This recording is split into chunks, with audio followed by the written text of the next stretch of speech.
ඔයාලට VS Code එක අයින් කරලා මෙන්න මේක ඉන්ස්ටෝල් කරගන්න කිව්වොත් ඔයාලා කරනවද?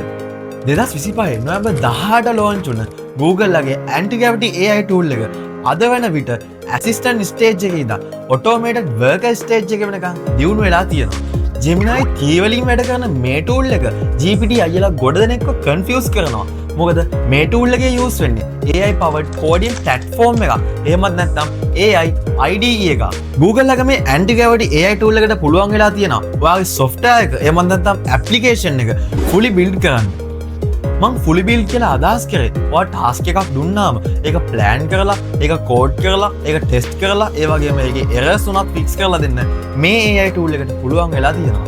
අපි සරලවම කිව්වොත් මේක ඇවිල්ලා ජූනියර් ඩෙවලොපර් කෙනෙක් වගේ වැඩ කරන AI ඇසිස්ටන්ට් කෙනෙක්. මට නම් හිතෙන්නේ Google මේ tool එක launch කරලා අදහස් කරලා තියෙන්නේ ඉස්සර අපි AI use කරා. නමුත් දැන් AI අපි වෙනුවට වැඩ කරන්න ඕනි කාලය ඇවිල්ලායි කියලා. ඔයාගේ ඇම්බිෂන් එක back end developer එහෙම නැත්නම් front end developer ඒ දෙකම නැතුව full stack developer කෙනෙක් වෙනවා නම් ඔයා මෙන්න මේ දේ ගැන හිතලා බලන්න. ඔයා AI එක work කරනවද? එහෙම නැත්නම් ඔයා AI වෙනුවට replace වෙනවද කියන එක.